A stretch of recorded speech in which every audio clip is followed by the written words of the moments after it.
Um, I'm David Abel. I have a platform called Verde Exchange, which looks at the evolving worlds of energy, water, transport, and finance. But even when we talk about transport at my conference, we're not as cutting edge as this conference. And so I'm delighted to be here. It's an exciting topic about transition. I think it's called Energizing America, the push for comprehensive EV charging network. That requires a major transition, a major change. We have an interesting panel here. They have a lot of knowledge, and for those of you who are after all the largesse that the federal government is about to offer us, and local government and state government, all your clues are on this stage. So I'm gonna allow each of our panelists to introduce themselves briefly. You have their names and titles there, and the contribution they'd like to make to this contribution. So please, let's start. David. So I'm Lynda Tran. I'm Senior Advisor to Secretary Pete Buttigieg and also Director of Public Engagement for the Department of Transportation. Usually the way that I introduce myself at panels is that I'm the lady with the money, but because I have my colleague here with the Federal Highway Administration next to me, I guess we're the people with the money. What I'd really love to do is what I try to do everywhere I go, which is just to give a little bit of a sense of the landscape that we're operating in and talk about some of the opportunities that are available. We need your mic on. I've never done this before. I'm going to pass the microphone over to my colleague here. Thanks, Lynda. Yeah, I was worried there. You bring the federal government and we're supposed to give you all the tips and tricks and you don't give us a working microphone. It might not make for a great panel. So hi, as Lynda introduced, we're here from DOT. My name is Andrew Rogers. I'm the Deputy Administrator of Federal Highways.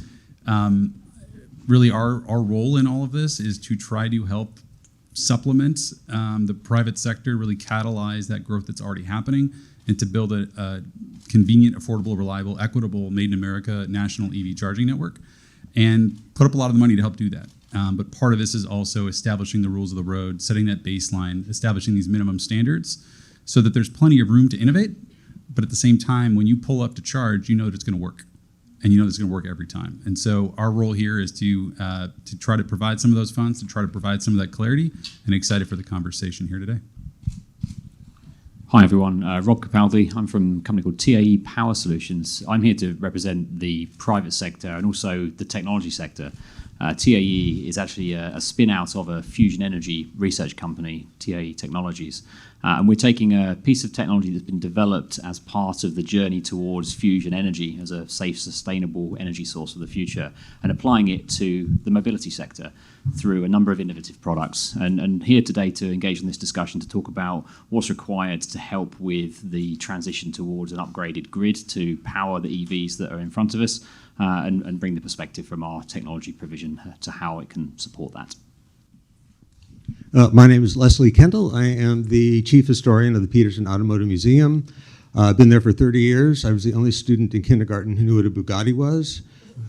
So that was my immediate problem. I'm here to endeavor to give kind of an impartial look at the past and answer any questions that might come up regarding how we got to where we are, perhaps. Well, let's turn immediately to Lynda because this is a challenging conversation. What's the ambition here with this federal program to transition us to an EV charging world? Thank you, David. Let me actually just start by a little bit of level setting about what's happening at the Department of Transportation, if that's all right with you. I think folks in this room probably know that just about exactly 2 years ago today, the president signed into law the Infrastructure Investment and Jobs Act, or the Bipartisan Infrastructure Law, so we talk about that. $1.2 trillion, $660 billion of that went to us and our colleagues. And that was kind of a daunting thing to have come onto our plates. Just to give you a sense of what that meant, depending on what year you peg against, that's either 7x or 5x the budget that has ever flowed through the department.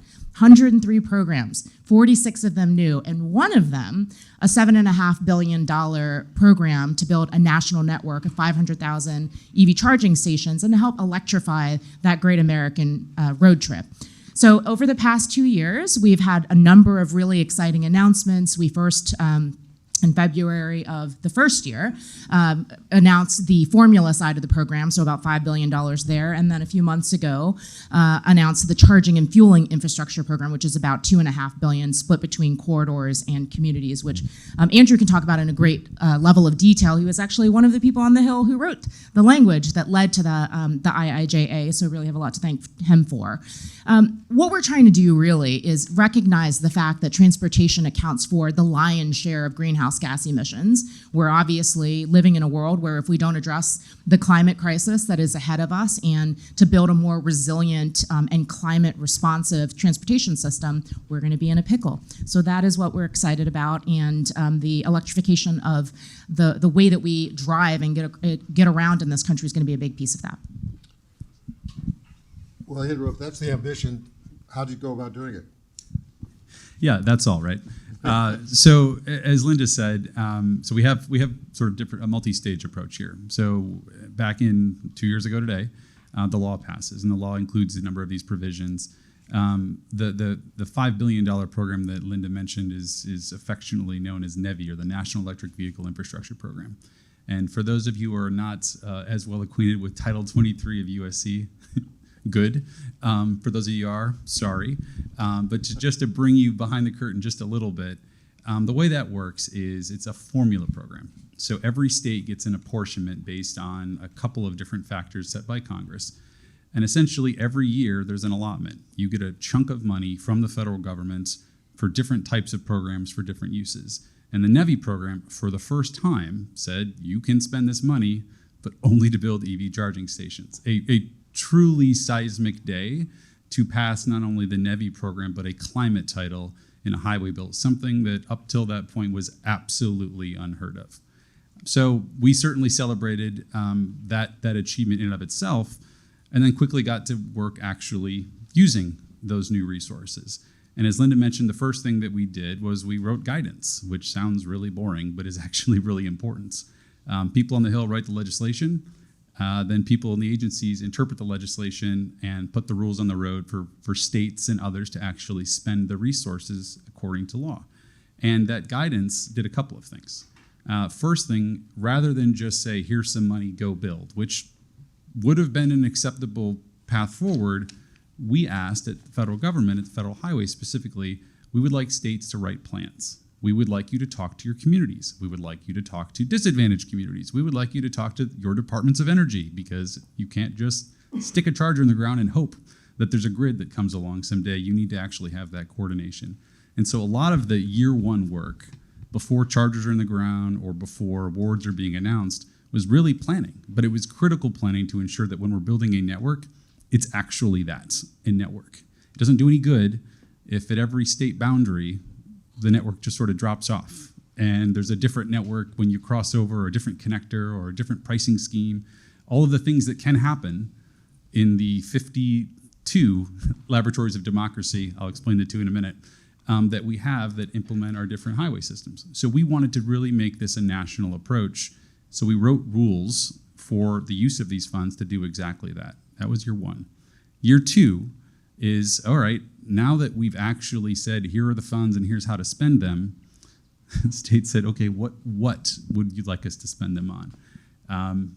There's CHAdeMO connectors, there's CCS connectors, there's NACS connectors now, before previously known as a Tesla connector. There's level 2 charging, there's level 3 charging.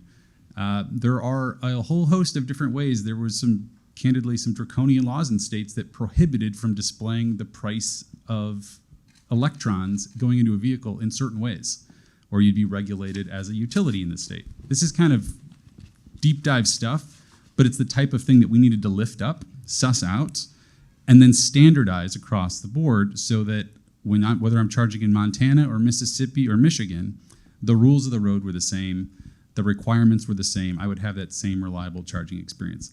And then, and this is really key, we were talking earlier about something that the government is generally very bad at, and that is regulating innovation, regulating tech. And so we were very intentional in developing these standards that, while yes, we ask industry and we ask states and we ask stakeholders, where should we begin, where should we draw the line, what should we consider, what should we avoid, but really wanted to emphasize that these were exactly that, minimum standards. It's a baseline. leaving all of that fertile ground above for innovation, for a nascent technology to grow, to change. And if we need to come back in and amend those regulations and update them, we are absolutely well suited to do so. So it's a daunting task. It's been a lot of fun up to this point to stand up these programs, and we're really excited to be celebrating chargers actually going in the ground.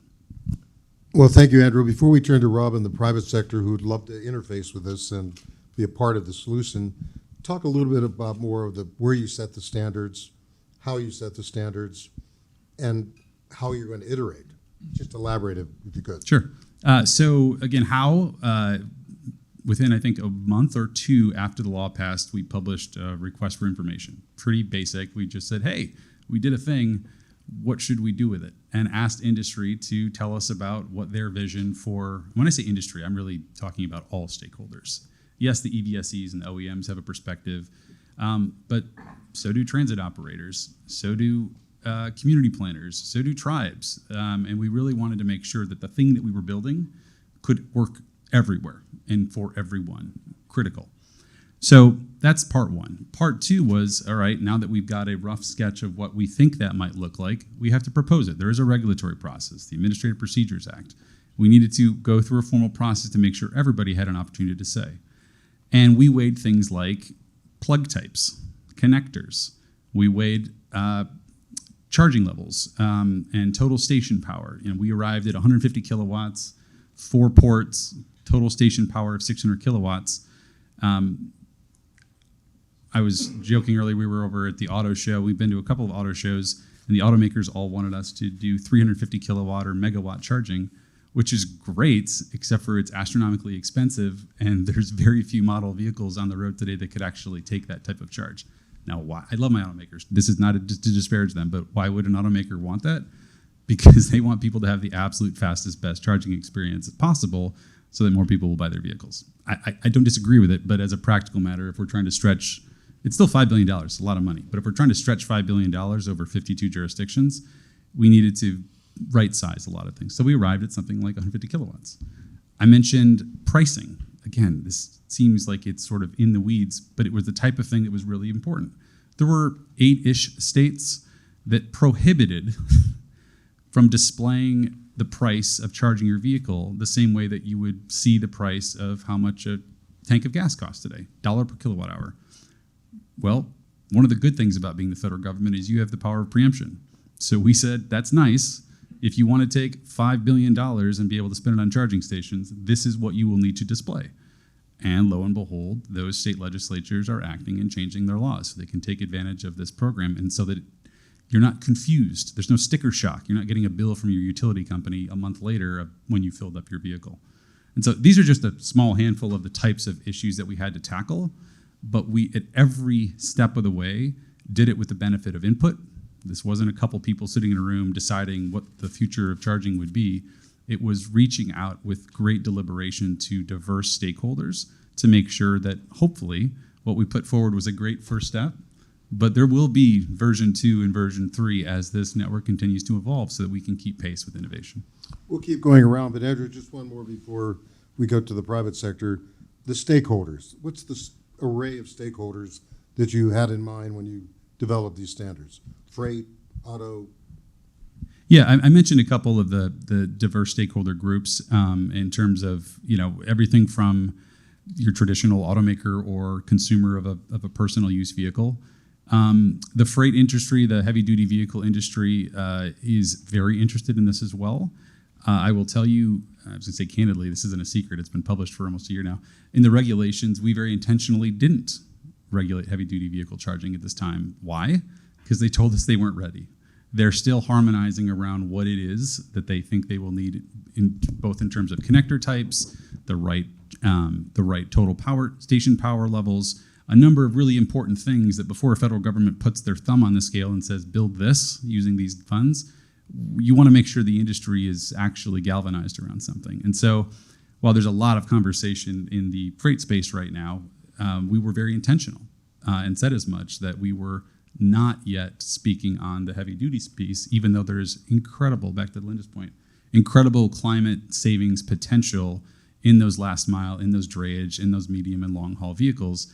They just don't yet have the technology at the level of completeness that you do on the consumer vehicle side. So it didn't make sense for the federal government to just sort of nose our way into that. And then there's everybody else in between. The transit piece is huge, multimodal hubs, ensuring that when you're putting a charging station in, it's not just on a city corner where there used to be a gas station. Maybe it's not just 4, maybe it's 16. Maybe there's micromobility, maybe there's additional charging needs that are or are not eligible under the program. But the point is that if you're going to dig once and build these things, you want to do it with some intentionality, because it's really expensive to do this more than once. So again, I will pass the microphone because there's other panelists who I'm sure would love to jump in here. So I'm going to chime in because stakeholders are my jam, actually.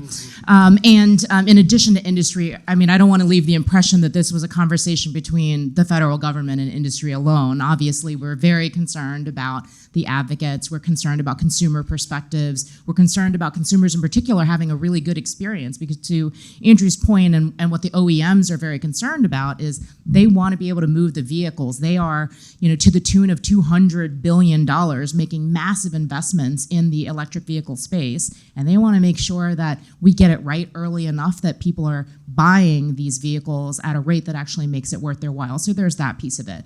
And then, we would be remiss if we didn't bring up one of the very first things that President Biden signed into an executive order was the Justice 40 program. So we're very concerned, of course, about climate justice, environmental justice, and making sure that we're also taking into account differing challenges in different types of communities. And that's part of the reason why there was a stratification of how the funds were put together, and also part of the reason that we wrote into the early notices of funding opportunity, thou shalt also engage stakeholders if you want to be able to use these funds. Rob, you hold the private sector mic. There are a lot of private sector people here who want to interface with this program. You also represent TAE Power Solutions. So speak generally and specifically about how you fit in here.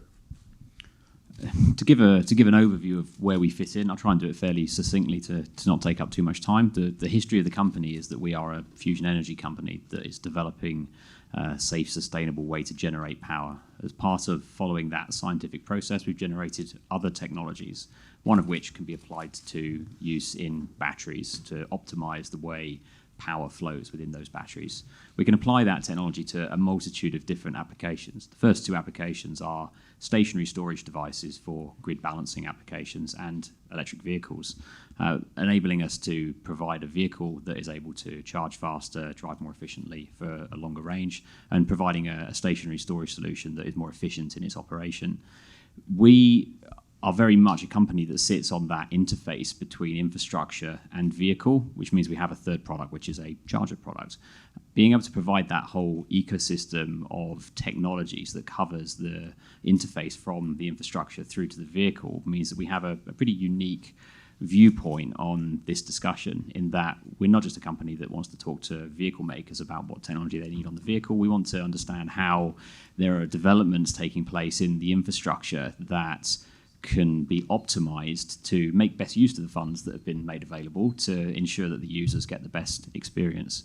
If we look at the publicized user surveys that often take place and people's objections to electric vehicles, some of the headlines that often crop up are around charger availability, vehicle range, charge speed. And we need to make sure that the technologies that are being developed that are able to access the funds that are made available address those user objections. So speaking as a technology company that's working in that space, we're very much taking on board those objections that come from users to make sure the tech that we create enables them to address those challenges and enables the infrastructure providers, whether that's charge station operators or whether that is regional DOTs that have got large fleets of buses or delivery fleets for companies like Amazon. We make sure that the technology they're able to access allows them to electrify their fleets in an efficient way. Well, Rob, there's a libertarian streak in every technology developer, little distrustful of government, the ability to iterate. Are the quality conversations that you'd like to have taking place, in your opinion, with the money people here?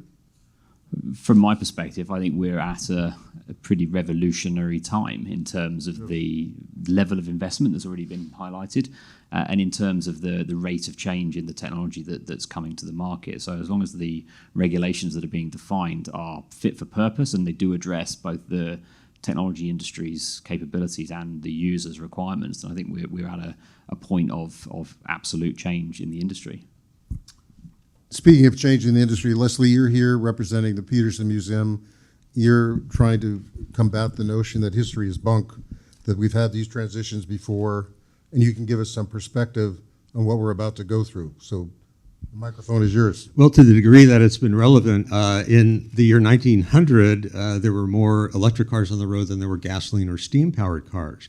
The whole idea, the reason of the ascension of the gasoline-powered car are being addressed now, and that's because electricity is becoming more convenient, and I think convenience is really what it's about. If I could fill my tank / my battery quickly, if I could do it just about anywhere, and I could go for a long, long time on what I have, then I'll be fine.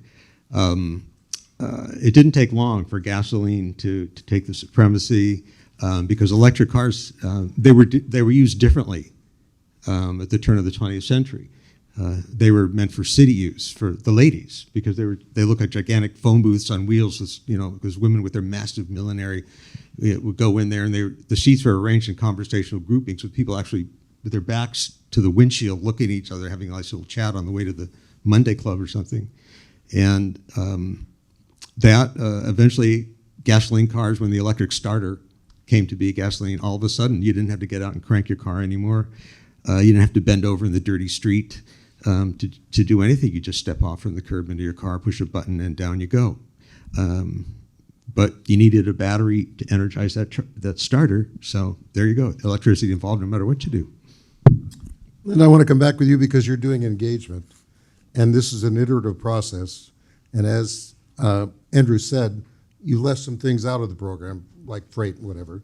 So you're going to be active for a couple of years. So give us a sense of the kinds of conversations you're going to be having in the next 2-3 years in your engagements. Yeah, it's a great question, David. And Andrew does a lot of these conversations with me. You can see we have a little duo act going on here. I feel like the conversation started off being what Andrew described, but now we're much more deeply into questions around supply chain, around recycling, what's happening with those batteries, where are the critical minerals coming from? And so how do we keep the goods movement chain operating in a way that allows us to continue to develop in this space is a huge part of what we've been talking to stakeholders about recently. I would also add that there are lots of conversations, of course, around heavy-duty trucks and what are we doing there. You heard Andrew say that we deliberately built in the flexibility based on some of the feedback that we got early, but I suspect that that's a place where we're going to continue to have deeper and deeper conversations, especially as the technology advances and as we're seeing things like here in LA and in Oakland at the ports there, these hydrogen hub and demonstration projects that are underway as these ports are starting to do both electrification, electric infrastructure, but also exploring hydrogen because that's what's going to be needed in order to continue to move our goods the way that we need to. What else would you add, Andrew?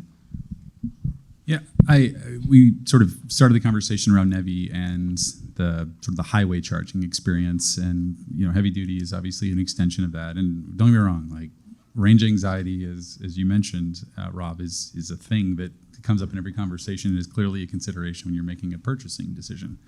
However, the program is not limited to highway charging, and I think a huge part, and one where there's a ton of excitement, is actually in the CFI program, the Charging and Fueling Infrastructure program. I say community because it's really a community charging program. And that is where a lot of the level 2 charging, the charging that'll be at multi-unit dwellings, curbside charging, the charging candidly where most charging is actually going to occur, it's not alongside a freeway with a DC fast charger at a 20-minute charge clip. It's really important when you need it, don't get me wrong.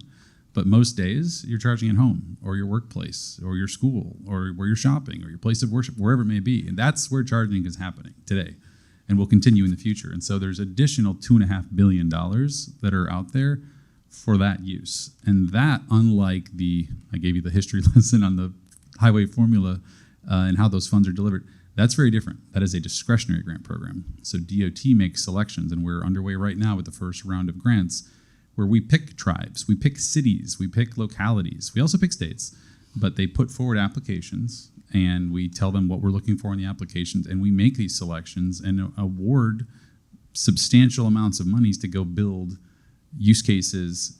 Some of them are going to be, I think, replicated throughout the country. Some will be unique to that particular geography. But that is a huge part of this program. Although I think the highway charging gets a lot of the headlines, I think the small but mighty $2.5 billion CFI program is probably the crown jewel in this thing, is what's going to make it work.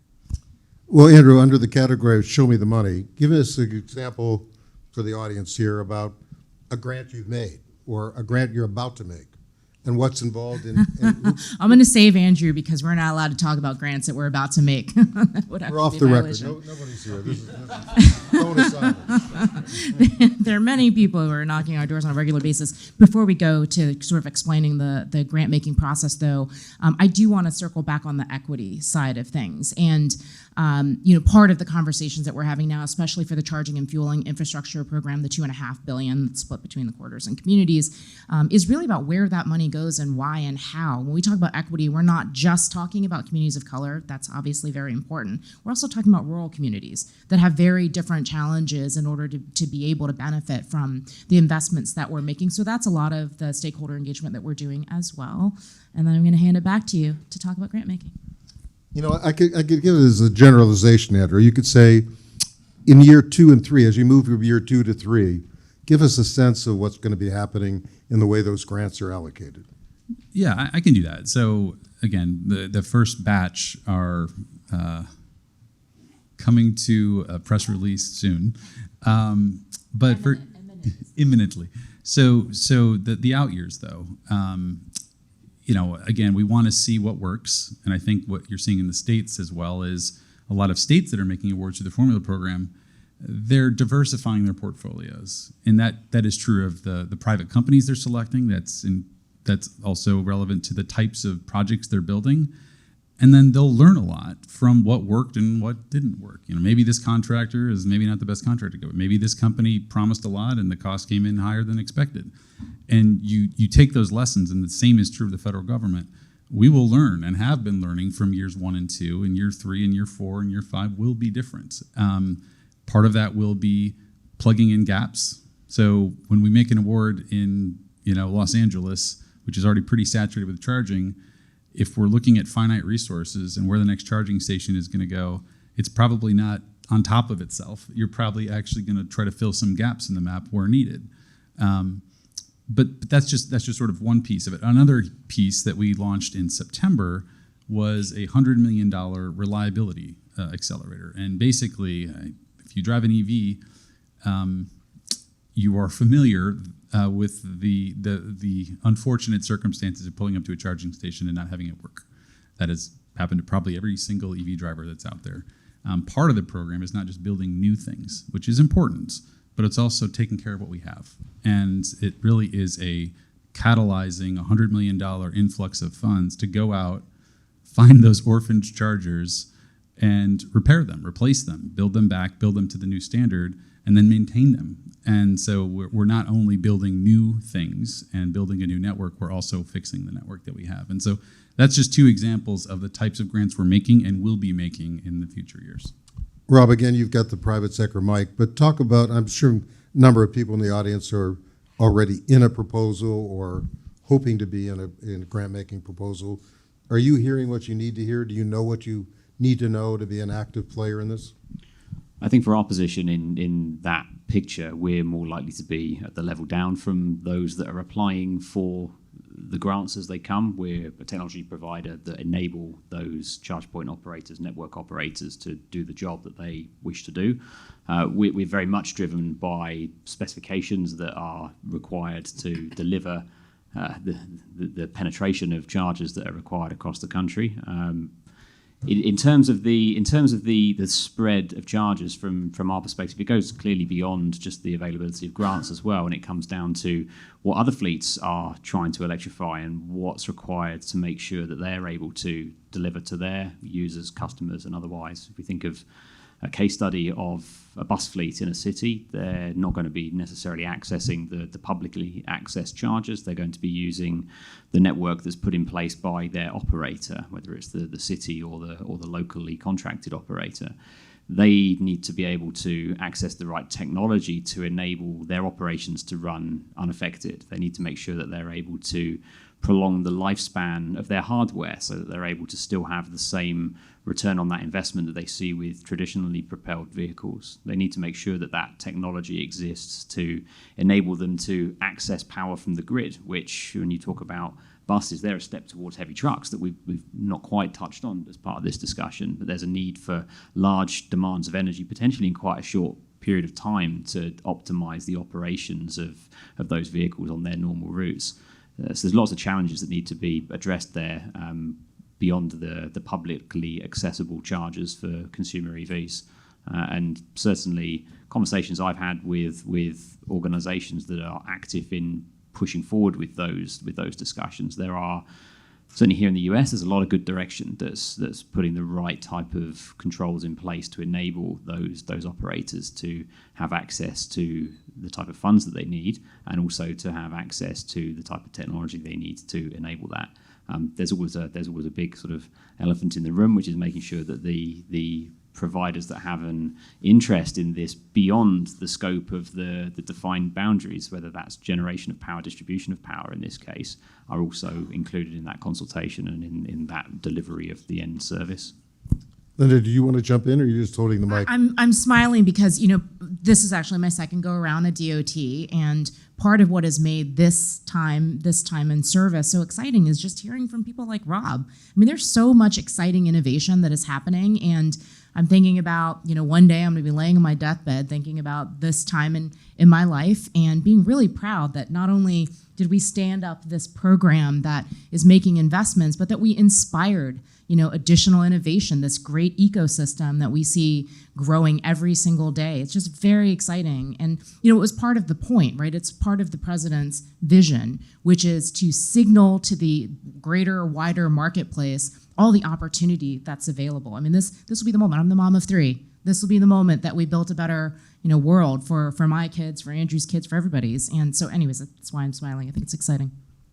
Leslie, you could give the audience a bit more about what the Peterson Museum includes, but I'm going to ask you a question this way. What are you going to collect of the first generation products of this funding that are likely to be in your museum 10 years from now? Just listening to this conversation, what's going to be obsolete very quickly?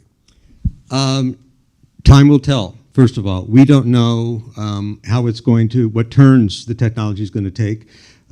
We collect infrastructure as well as the vehicles. We have a collection of charging stations and some very, very early ones that look very antiquated right now, but they were cutting edge in the day. Just like when people ask me what cars are going to be collectible, what cars are going to be valuable, we don't know, but we make it our business to stay aware of emerging technology and failing technology, because sometimes cars are just as important for what they're not as for what they are. I want to go back to Lynda. You mentioned you learned something from listening to Rob. Give us an example of some of the exchanges you've had that have been really enlightening, opened up a window to what you're trying to do. Just give us 1 or 2 or 3 examples of that. Well, I'm not allowed to choose any favorite children, but some of the conversations we've had with these entrepreneurs and innovators have just been mind-blowing. The types of things that are, under contract to DoD, for example, these standalone charging stations that, proprietary information, I won't be sharing it here, but there's just a lot of exciting things happening. A lot of it intentionally and some of it by accident. We had a conversation with a battery recycler recently who inadvertently, by happy accident, discovered a way to put out a battery fire very quickly using a solution to be presented to the world at some point. But just the fact is people are working in this space and there are just new things happening on a daily basis. That's what I think has been really interesting.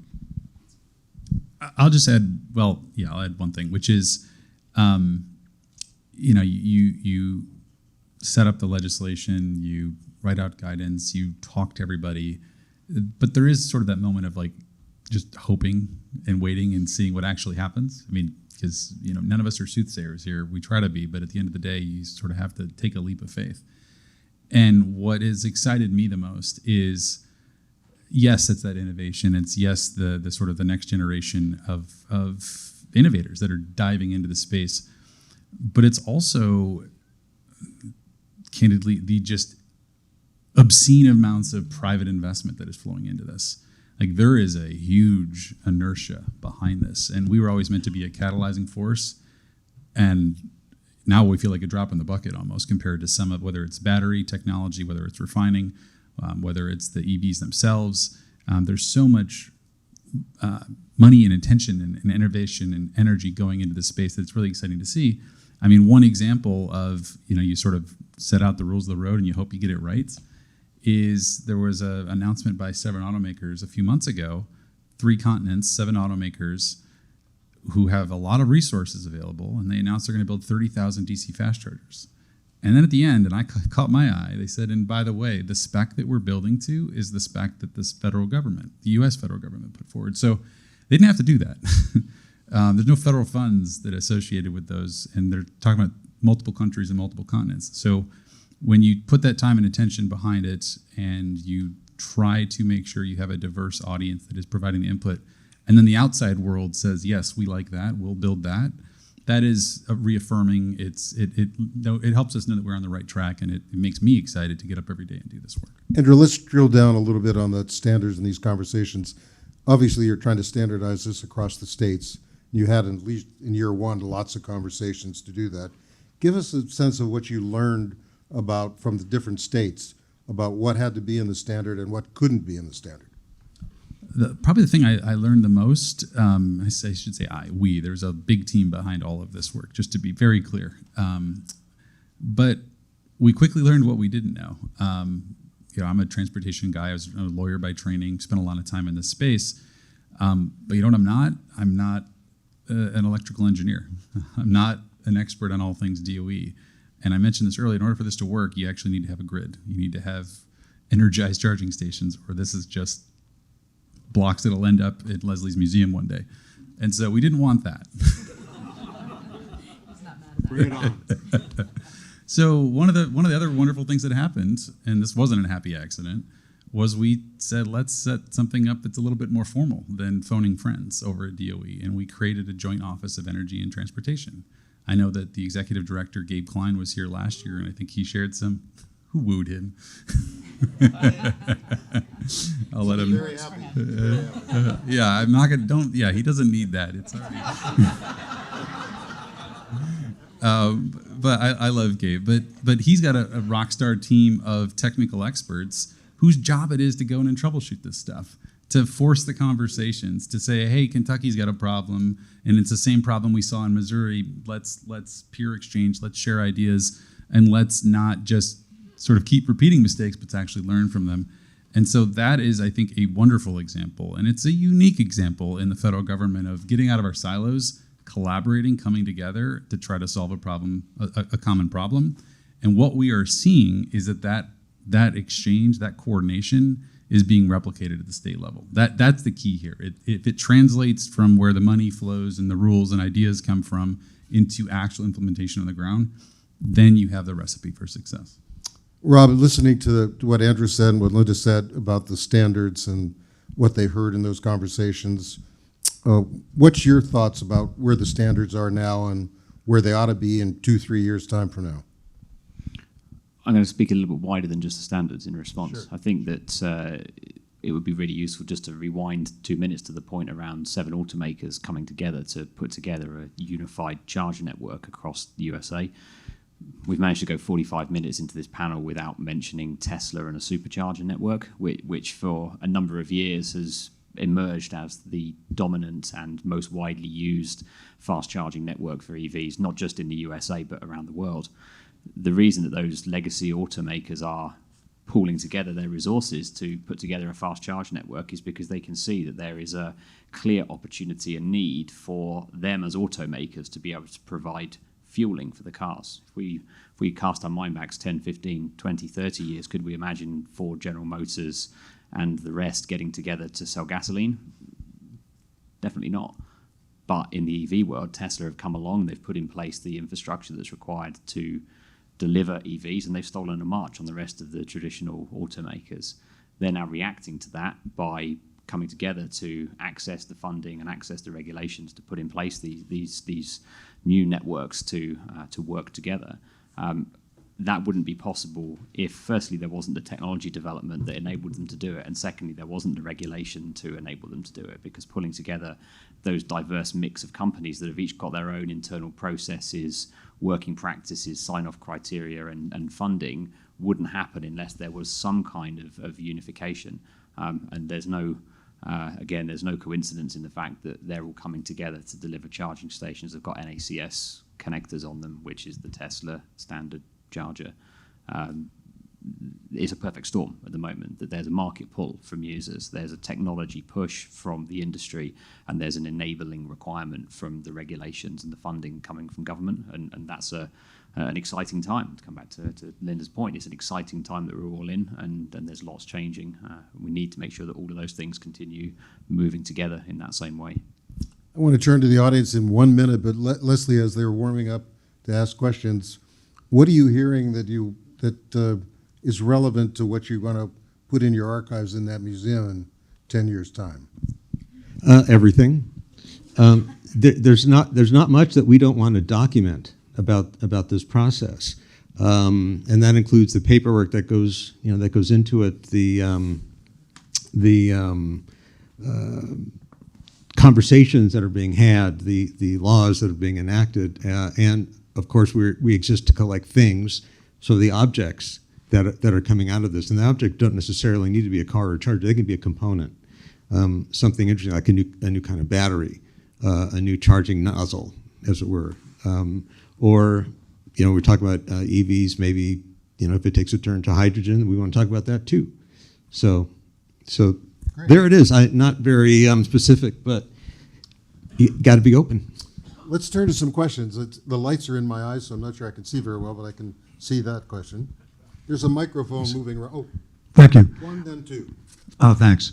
A lot of the public chargers, non-Tesla, are unreliable to 25 to 30% of the time, according to studies that have been done. A lot of those networks have been built out using a lot of state subsidy money and some federal subsidy money. So when it comes to the 97%, what kind of accountability, penalties, clawbacks are built into the program to make sure that these 97% mandates are achieved? Thank you. Great question. So the good news is, good news for the network, I will say, is that there's a lot of teeth behind this, and it's not unique to charging stations. When you receive $1 from federal highways, there is a pile of rules and requirements that come with it, and it ranges from the wage requirements that goes into the installation, to Title VI, to, by the way, if there's regulations or specifications in law about how these dollars must be spent, they need to be spent that way. And in the instance of charging stations, we put a 97% uptime requirement, greater than 97% uptime requirement. So if California is installing charging stations, and there's a formula for how we determine the 97%. We're not going to penalize them if it's down for a day for upkeep, but if it's down for upkeep all the time, then guess what? Maybe that isn't actually 97%. But if you're missing the mark and you're missing it substantially, we have tools. And the tools are both non-specific, but also potentially seismic in the ability to limit the amount of additional formula dollars that go out to a state in the subsequent year. So if you're putting a bad product out there and the bad product is resulting in charging that is unreliable, you will not receive the full allotment of next year's charging stations.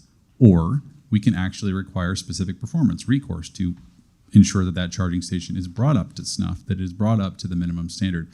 And that's not just limited to 97, that's the thing you asked about, but that's true of all of the requirements we put in place, from data sharing to power share to all of the different requirements that are part of this. So it's not something we'd like to brag about or advertise, but there is absolutely an enforcement mechanism there. And if we need to use it, we will absolutely do so. There's a question over here. Perhaps we can talk about it later, but that's very vague.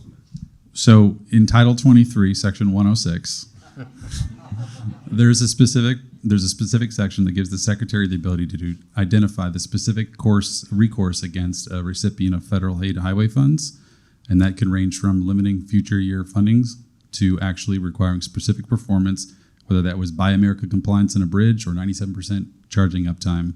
We have a range of tools at our disposal. It's vague because we have a lot of tools. It's always good to have somebody who wrote the rules here in the audience. Please. I have a question for the federal government, perhaps, but I hear Rob talking about new technology, and I hear delivering a lot of money and programs. Thankfully, also collaboration with the DOE. Are you in all this money and collaboration? Hopefully, also with the EPA.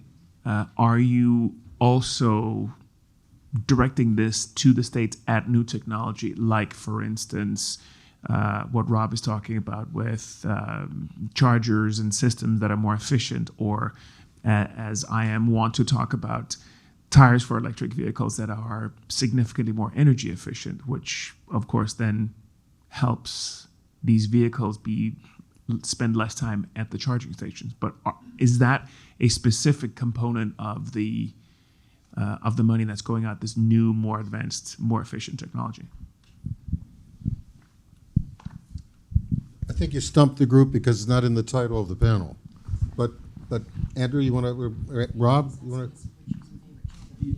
Yeah, I was just trying to figure out exactly where that was pointed, but we set minimum standards, but exactly, there's a lot of ways to get to 97%, there's a lot of ways to get to efficiency, there's a lot of ways to get to 150 kilowatts.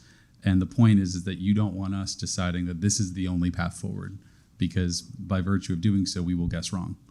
And whether that's more efficient tires, whether that's the weight of vehicles, we're not in the business of over-regulating at this point. Although there may be a lot of reasons to pick a particular path, we're focused on setting that baseline. I think it's fair to say that there are a number of schemes and programs that exist to promote R&D within transportation. Maybe it's a slightly more local level to try and solve specific issues and problems within a locale. Certainly from our perspective as a technology company, we would maybe access that more at a direct either customer level or with a local entity to try and solve a specific problem they have, rather than at the very high level from a federal direction down. It's not different from how we've handled many other types of things that we do have regulatory authority over, including corporate average fuel economy standards, right? We set a minimum 48 miles per gallon, and how OEMs get there is really up to them. It's sort of the model for us. Again, I'm blinded by the light. If there are other questions. Well, I have a microphone over here. Okay. That's all right. It does go a bit on the theme from before, and those who've read my writings will know that, unfortunately, I disagree with almost everything Andrew said, except about CFI and a few other things.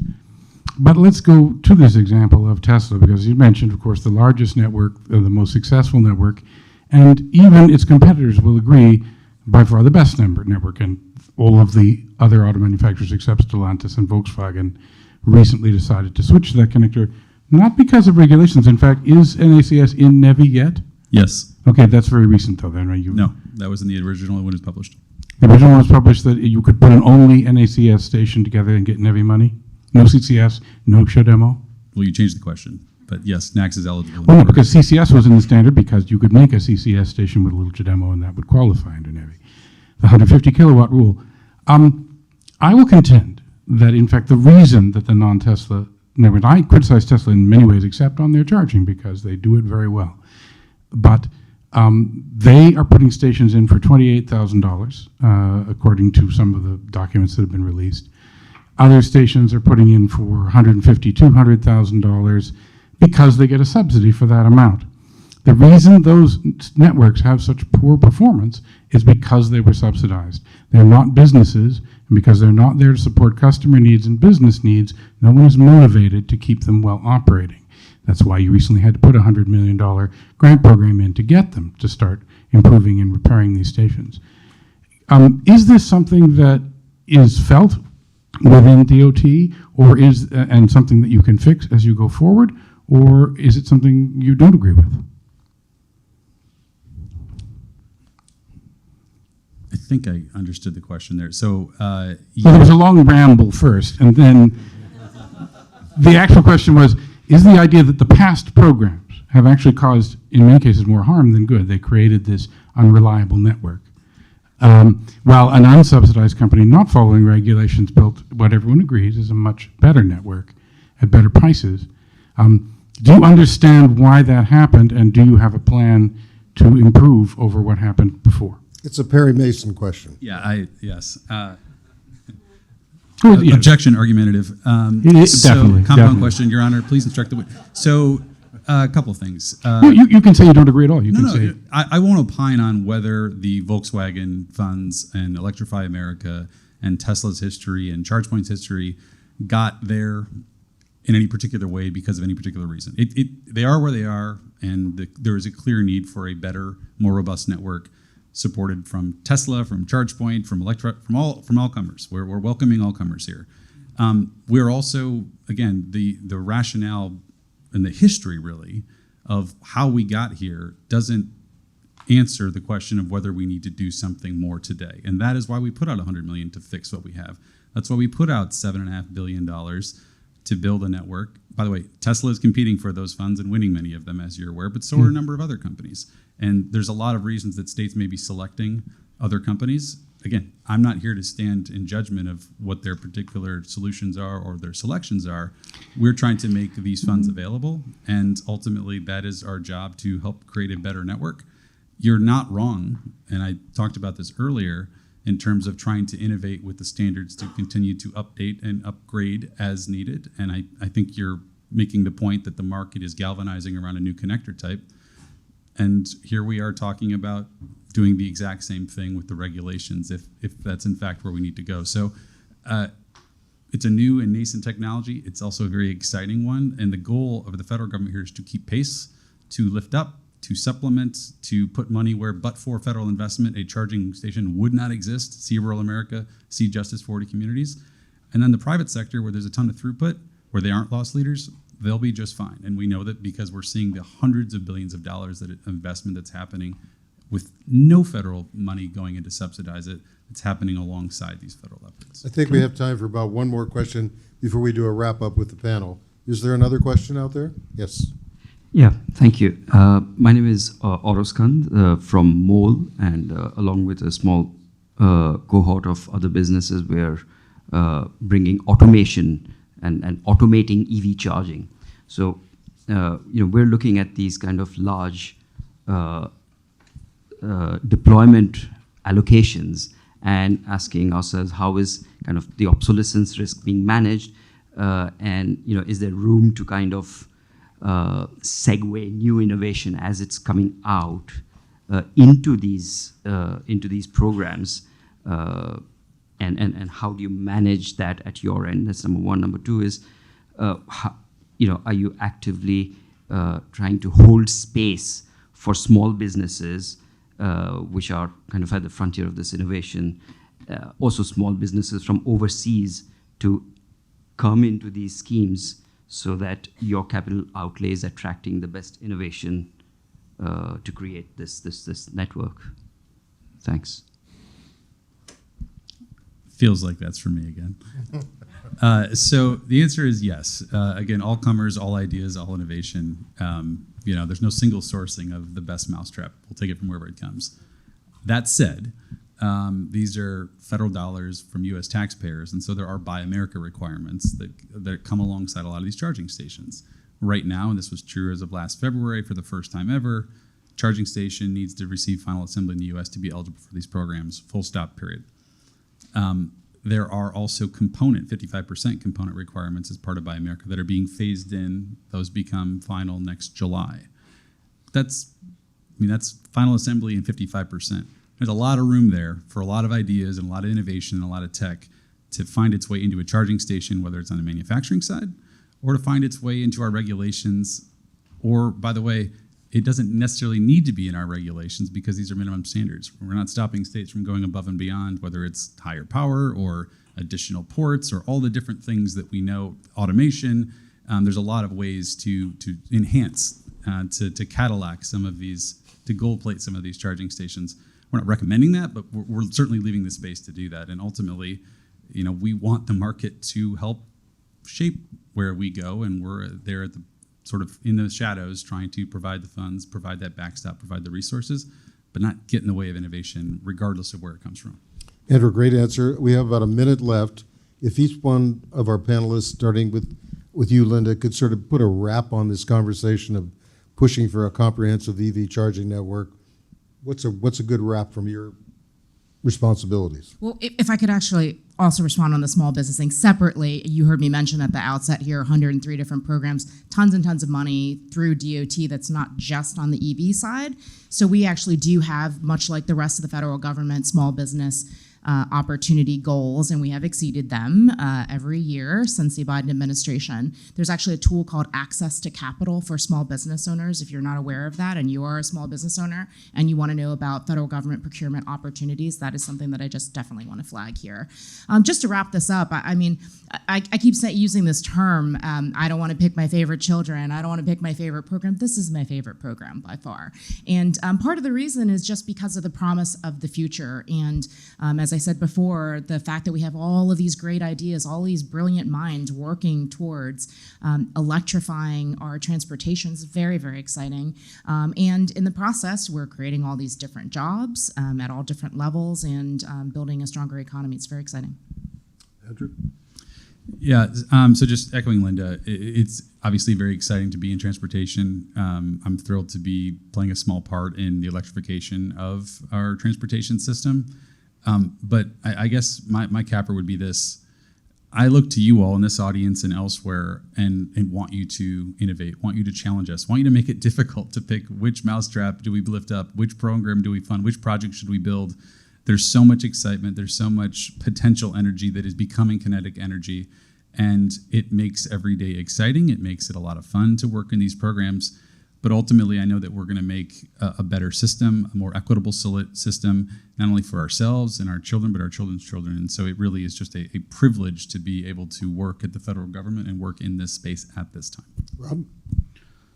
I think it's fair to say there's a lot of work ahead of us. We're at the bottom of a really big hill. When we get over the top of that really big hill, it's going to be a very exciting world that's in front of us. So there's a lot of work to do to make sure that we can continue in the way we are going. But I think I used the phrase earlier, we're in a perfect storm at the moment of everything aligning to be ready to walk up that hill. So it's a very exciting time. I can't really say anything more than everybody else has said. We've got everything around us to be successful. Technology is developing quickly. The market is starting to accept this technology as the way forward, and we all need to be there ready to support that. Leslie, as the future archivist of all this? We're watching you very closely, so be careful. We're here to document what it is you're doing. Like any other museum, we collect, we preserve, we interpret. We provide lessons from the past, inspiration for the future, and we're there. We're going to be there for an awful long time to help keep doing that. Thanks. I think our panelists will be around afterwards. Can we give them a round of applause? Thank you.